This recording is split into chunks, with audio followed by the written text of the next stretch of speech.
वो मोदी जी जाने, योगी जी जाने कहाँ हम लोग का रखते हैं, कैसे रखते हैं।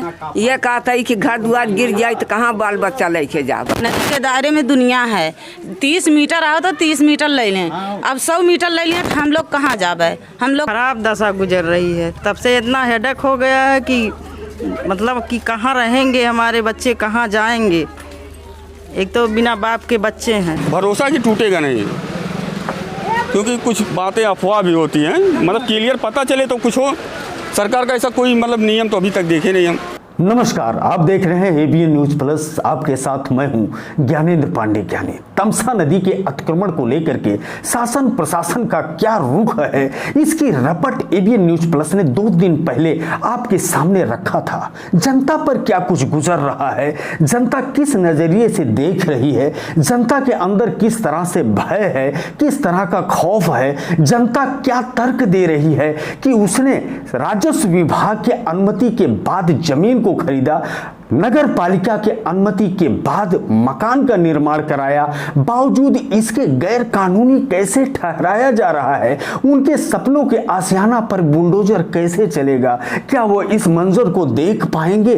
क्या उनका मकान बनाना असंवैधानिक है, या सरकार जो कार्य करने जा रही है वह असंवैधानिक है? सरकार कहीं न कहीं अपने ही कृत्यों पर पर्दा डालने के लिए इस तरह का कार्रवाई कर रही है। जवाबदेह कौन है? सरकार के उन नुमाइंदे हैं, प्रशासन के उन नुमाइंदे हैं जिन्होंने रोक नहीं लगाया कि जवाबदेह जनता है। किस तरह से जनता आंसू बहा रही है और कोस रही, क्या कुछ कह रही है, पूरा रपट आपके सामने रखने के लिए एबीएन न्यूज प्लस एक बृहद कवरेज के लिए सीधे चलता है तमसा नदी के पुल पर और शुरू करता है जनता के नब्ज को तोड़ने और उनके धड़कन और उनकी आवाज को आप तक और शासन तक पहुंचाने की एक पहल। यह है अंबेडकर नगर जनपद मुख्यालय के बीचों बीच से होकर के गुजरने वाली तमसा नदी। आप देख सकते हैं यह अकबरपुर और शहजादपुर के बीच में है और यह 2 भागों में विभाजित करती है। इसके दोनों तरफ आबादी बसी हुई है,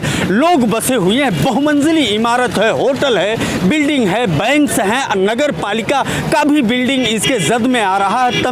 तमाम गरीब लोगों ने अपने आशियाना को बना रखा है और उन लोगों के मकान पर निशान लग चुका है, लाल निशान लग चुका है, जिसके बाद एक खौफ का माहौल देखा जा रहा है, एक दहशत का माहौल देखा जा रहा है। सब लोगों के सामने एक सवाल खड़ा हो गया है कि आखिर यह सब क्यों हो रहा है, कैसे हो रहा है, क्योंकि उन्होंने जो कुछ भी किया है लीगल बेस पर किया है। ज़मीन लेने की प्रक्रिया भी लीगल बेस पर हुई है, बैनामा हुआ है, रजिस्ट्री हुआ है। मकान बनाने से पहले जो नक्शा पास होता है, नगर पालिका के सहमति के बाद उन्होंने एक एक ईंट रखा है, बावजूद इसके बुलडोजर चलेगा, ढहेगा मकान, इस तरह की बातें सामने आ रही है। अब जनता क्या कुछ कहती है, प्रशासन के इस रुख को देख करके, एनजीटी के पालन की बात को सुन करके, तो हम चलते हैं, आपको साथ में लेकर के चलते हैं जनता के बीच में और पूछते हैं कि जनता पर इस समय क्या कुछ गुजर रहा है। तो पहला सवाल जो यहाँ पर मौजूद हैं, भाई साहब क्या नाम है आपका? श्रीवास्तव जी, आपका भी इस दायरे में आता है? नहीं, हमारा इस दायरे में नहीं आता है, हम तो आम पब्लिक हैं। हाँ। लेकिन जो इंस्टीट्यूट का हम लोग स्वागत करते हैं, लेकिन ये कहीं नहीं लिखा गया है कि इसको ढहाया जाए। बनने को रोका जा सकता है, लेकिन ढहाने का कोई प्रावधान नहीं है। यदि ऐसा होता है इन लोगों के साथ बहुत बड़ा अन्याय होगा, क्योंकि इन्होंने नगर पालिका टैक्स दिया है। आप लॉयर? मैं लॉयर हूँ। बैनामा का कापी सब दिया है, नक्शा पास कराया है, 2% नगर पालिका डेवलपमेंट शुल्क दिया है। जो एनजीटी का गाइडलाइन है उसमें कहीं नहीं दिया है कि डिमोलिश किया जाए। यह कहा गया है कि निर्माण नहीं होना चाहिए। क्या आप इस चिन्हीकरण के जद में आते हैं? आते हैं। क्या नाम है आपका? हमारा नाम राजेंद्र कुमार है। राजेंद्र जी, जब से ये चिन्हीकरण हुआ है तब से आप पर क्या गुजर रहा है? तब से हम बहुत सदमे में हैं, और जब हम ज़मीन लिए तब भी हमको नहीं रोका गया है, और इसका भवन निर्माण आज्ञा पत्र हमको मिला है, इसका नक्शा नगर पालिका से पास हुआ है, सब कुछ हमने अपने जानते वक्त लीगली किया है, तो आज कैसे अनलीगल हो रहा है, हम बहुत आश्चर्यचकित हैं इसके विषय में। अगर बुलडोज़र चला आपके मकान पर तो क्या वह मंजर आप देख पाएंगे? नहीं देख सकते हैं। आप किसको जवाबदेह मानते हैं? हम तो जवाबदेह नगर पालिका सरकार को मानते हैं। सरकार और नगर पालिका को मानते हैं। क्या आप उम्मीद रखते हैं सरकार और नगर पालिका अपने जवाबदेही को स्वीकार करेगा?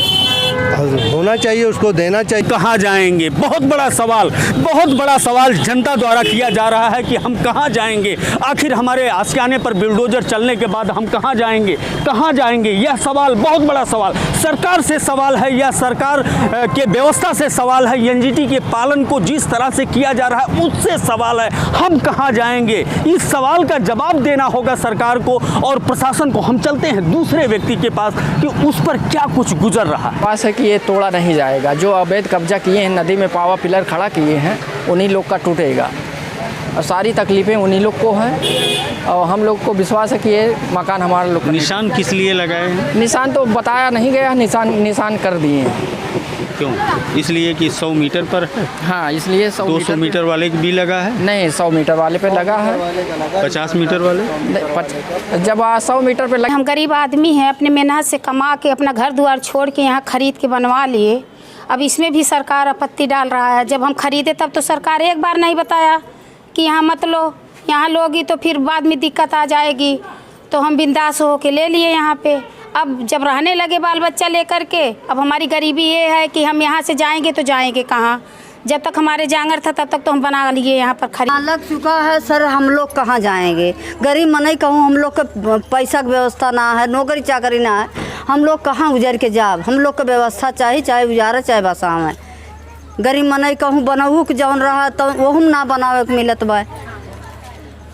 सरकार तो ये सर कह रहे हैं कि जैसे मतलब मकान मत गिराएं, जैसे खेत है हम लोगों का तो मतलब खेत ले लें, चाहे 15 फीट हो या कुछ हो, 20 फीट हो, कम से कम हमारे लोग का मकान तो छोड़ दें।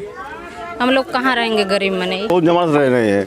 हम नदी में घर नहीं बनवाए हैं, हम 14 फुट ऊपर हैं, यहाँ तक कभी बाढ़ नहीं आई है, तो फिर क्यों गिर रहा है? बस मेरा कहने का मतलब यही है। ठीक है, नदी के दायरे में दुनिया है। 30 मीटर आओ तो 30 मीटर ले लें। अब 100 मीटर ले लें तो हम लोग कहाँ जाबे? हम लोग के दादा बाबा का बना गए हैं, कहाँ से ले हम लोग कहाँ रहबे? या तो ओकर कहीं चाहते हैं कि हमारा मकान ना गिरे और हमारे पास ज़मीन नहीं है कि अगर हमारा मकान गिर गया तो हम उस पर जाकर बना लेंगे। हमारे पास नौकरी नहीं है, हम मजदूर इंसान हैं, क्या कर सकते हैं? हमारे पास छोटे छोटे बच्चे हैं, वो कहाँ जाए? 30 मीटर है राजा सब लेक में, तो उस दायरे में जितने लोग आ रहे हैं उन पे कार्रवाई करिए। 100 मीटर ले लेंगे तो तमाम गरीब असहाय मजलूम किसी तरह से अपना घर बना के रह रहे हैं और पुष्ट दर पुष्ट रह रहे हैं और अपनी खतौनी में रह रहे हैं, उन पे ये कार्रवाई होगी तो हाहाकार मच जाएगा।